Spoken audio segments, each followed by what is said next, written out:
Hello. So it's 10:19 p.m. on December the 20th of 2021. So I'm sure everyone's heard we've had a 6.2 earthquake. Looks like it's centered around Eureka, California. And thank you for joining me. I know they're not sending out the notifications and a lot of the comments aren't coming on here, but that's to be expected. But that's all right, you all. So we've got this earthquake that's happened. You can see it's like 10 miles from Fortuna, California, and hello, Apple Brooks, 12 miles from Rio Dell, California. And there's plenty of articles to see, gobs of articles to see from it, like news articles and things. Magnitude 6.2 strikes off of Humboldt County coast, and damage was reported. And I haven't seen too much damage that's reported from it yet. I haven't. But there's, of course, aftershocks that occur with any type of earthquake that occurs afterward. And sometimes the aftershocks are just as big as the Apple Brooks, honey. You are the first one, honey. Aftershocks sometimes are just as strong as the other ones. Let's see what this lady has to say. The earthquake hit at 12:10 this afternoon. It was centered just off the coast of Humboldt County. It initially sparked concerns of a tsunami, but that was quickly ruled out. The quake was strong enough to do damage in the town of Ferndale. These pictures now just coming in. They show bottles knocked off shelves at Valley Grocery there. People tweeted they felt a strong jolt. Let's get right to meteorologist Paul Hagen with more details on this pretty strong quake, Paul. Yeah, this is a pretty strong one. Fortunately, it was centered under the ocean instead of directly under land, where it would have had more of an effect. Let's start with the Bay Area perspective so you can kind of get your geographic bearings, and we'll zoom off to the northwest. This is where the strongest quake was centered. That's that 6.2 magnitude quake that occurred just after noon today. But you can see a lot of the aftershocks were centered under land to the south of Eureka, just to the south of Ferndale there. And a lot of people reported feeling that strongest quake had happened just after noon. So the Did You Feel It map shows obviously the strongest reports right around Eureka, but this was felt from Oregon all the way down to the Bay Area and all the way east into Nevada. We have rain chances in the Bay Area's forecast. I'll talk more about that coming. So that was felt in a lot of different places. It was. So let me show you something. This is this news. Thank you. Off the coast is diving under North America.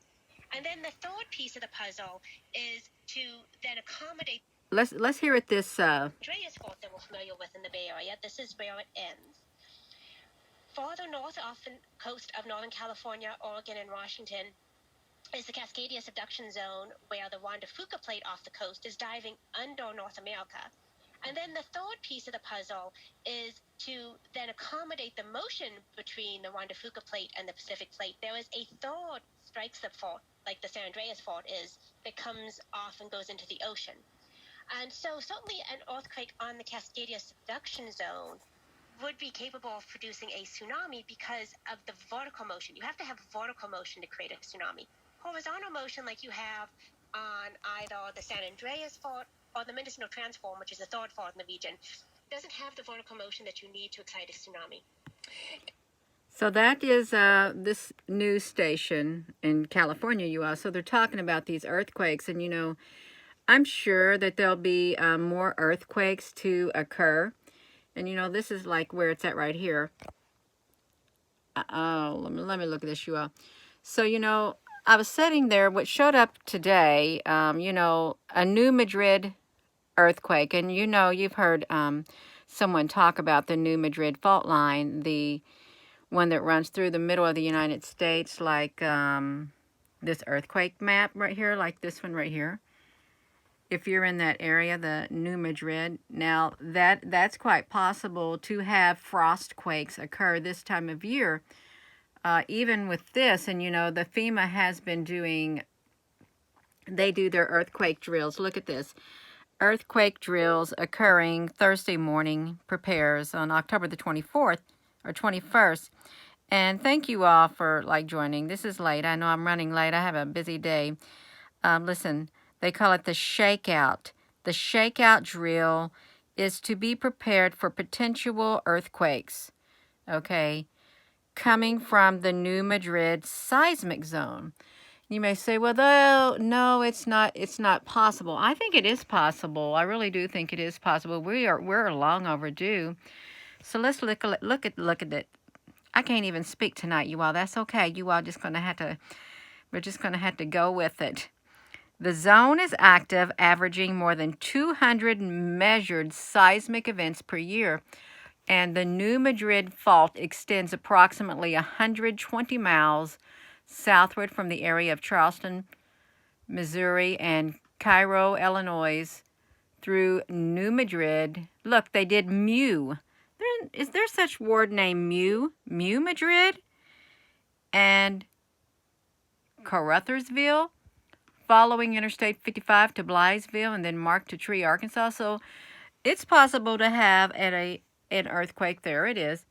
So there's all these maps of earthquakes, you all. You can see them right here, all kinds of that area right there. But off the Oregon coast, are you all saying that there's an earthquake that is predicted to occur off the Oregon coast? Is what you're all predicting? That it might be happening too. There's an earthquake warning. So, you know, look at this. So we had New Madrid earthquakes 1811 through 1812. So look at this right here. This is when this one happened, and it just so happened in, look at this. So we want to see this right here. So the last time this earthquake went off, a series of 3 large earthquakes that occurred on the New Madrid, Missouri between December of 1811 and February of 1812. So that's just a matter of a couple months. Where thousands of aftershocks, which 1874 were 1,874 aftershocks from those earthquakes were large enough to be felt in Louisville, Kentucky, about 100 miles and 300 miles away, and the number of lives lost remains unknown, but it did happen. They had one of the New Madrid seismic zone, Tennessee, Missouri, southwestern Kentucky. So every year they hold these earthquake drills, you all, they do. And the last one was held in October. They do. They have it. They've been having it for quite a while. Look at all of these. So they know it's coming. Otherwise, see, they did it in 2020. They know that these, the Great Shakeout, look at that, statewide shakeout drill for October the 21st of 2021. I think they've been doing this for probably, I don't know, it's been several years. Where the New Madrid fault line, look at this, the New Madrid fault line ruptured, causing 125 miles of river bluffs to collapse. So let's see what's happening here, you all. So he's looking at this New Madrid, but you all are saying that there's a earthquake warning off the coast of Oregon. Is that what you're saying? I really can't see it right here. Yeah.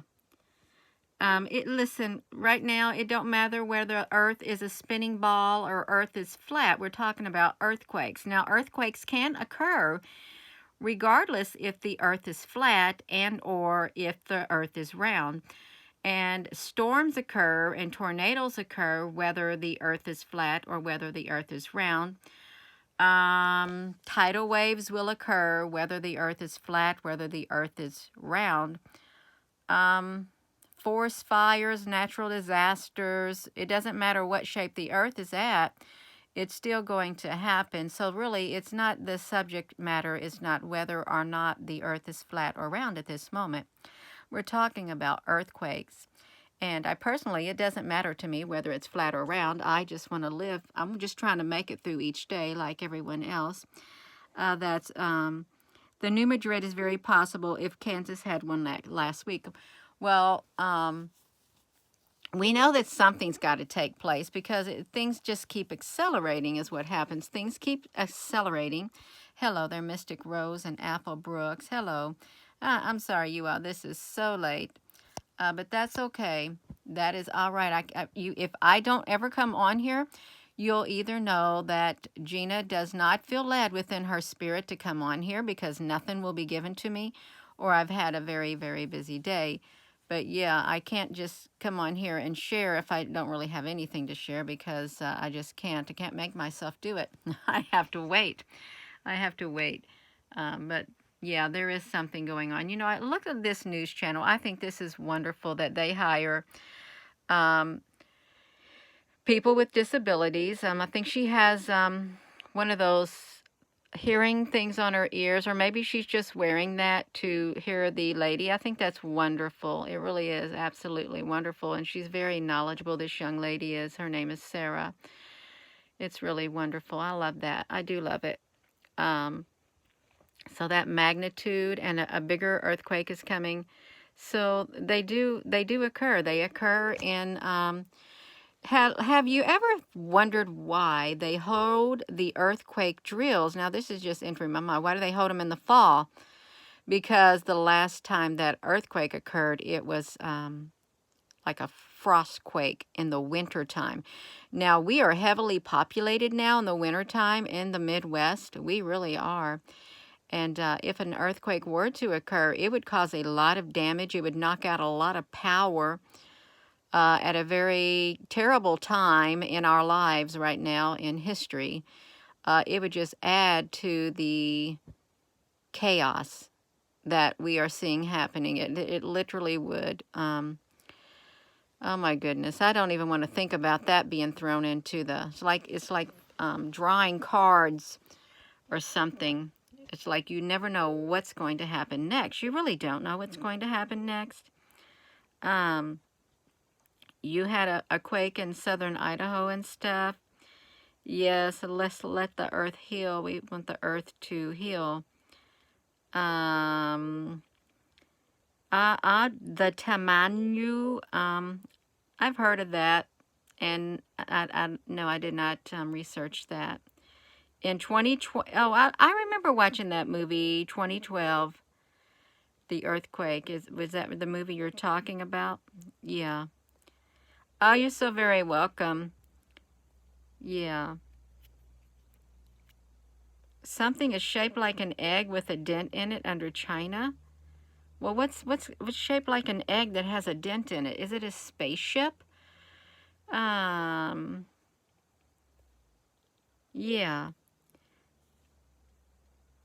The New Madrid. No, it's New Madrid fault line. Well, it's real. It really is real. And I wanted to look at, whoa, those things went, woo, into the time. Yeah, so y'all, do you know what a frostquake is? Let's look what a frostquake is, you all, really fast. I won't be on here too long. I hope I'm not on here long. Yeah, so let's look at this. I hope I wrote that in. So let's see what this is, a frostquake. Oh, so look at this. So, oh my goodness. Cryoceums, also known as frost quakes or ice quakes, may have been the reason loud booms and banging sounds were reported. Wait a minute. This better, oh, that's in 2019. Banging sounds. Well, you know they're coming from the earth. It's a weather phenomenon. Now, you know that's not they have a lot of strange weather phenomenons. They really do. I don't think I want to watch that video, but they have a lot of strange weather phenomenons. In Chicago area, where brutally cold, listen to that. Oh my gosh, could you imagine having an earthquake where it's brutally cold, loud banging sounds, and were reported in Chicago. That's in 2019. Brutally cold, 0 below, wind chills. Oh my gosh, that would be horrible. But I wouldn't be surprised if they had one. So it is possible. That is looks like a waterfall or something, but it's a park, you all. So there's a such thing as frost quakes. Look, so you had to have weather that would literally plummet below 0. Yeah, oh my gosh, minus 52 degrees. That would be horrific. It really would. But if you're just tuning in, I just wanted to touch on that just for a brief moment. And you know that you won't be surprised if you see more earthquakes. You won't be surprised at all. And a lot of other people won't be surprised. It would be a given as something else added to what's already happening in our world. Now, granted, and I saw something else today about the currency in Turkey, and that's sad, but I think that that will be the go of the rest of the currency in the world. I really do. It's all going to go kerplunk. And yeah, so we're living in very critical times, very unstable times, and it's hard to stabilize ourselves and gather ourselves together enough to keep the peace within so we can think straight and do what we need to do. We literally got to kick into survival mode right now is what I feel. Survival mode while keeping our humanity intact. It's very important to keep the humanity intact, the love, the compassion, the kindness. And if you've got a prayer life, it's good to keep your prayer life intact and keep thinking positive, because you don't need any more negative than what we've already got, and it's hard to maintain that balance. It really is, but it's not impossible. It's not impossible. You can do it. We can do it, you all. We really can. So I am going to go, and thank you all for all your comments and stuff, and thank you moderators for being on here. And with that being said, hello wherever you are in any part of the world. Hello from my heart to yours. Love you. Have a wonderful rest of your day, and thank you so much for joining in, and just be prepared. Be prepared for the unexpected, and that's kind of difficult, but we can't let our guard down. We can't let our guard down. We can't take off our armor. We've got to be vigilant, and we got to stay alert. We do. Anything could happen, anything. And we don't want to be caught too off guard. Have a wonderful evening, you all. Love you so much. Thank you once again. And please give this video a thumbs up, you all. If you ain't hit the subscribe button, hit it. And yeah, we're going to make it. We are. We're going to make it till our journey's in. One way or another. One way or another, we're going to do that. Have a wonderful evening. Love you.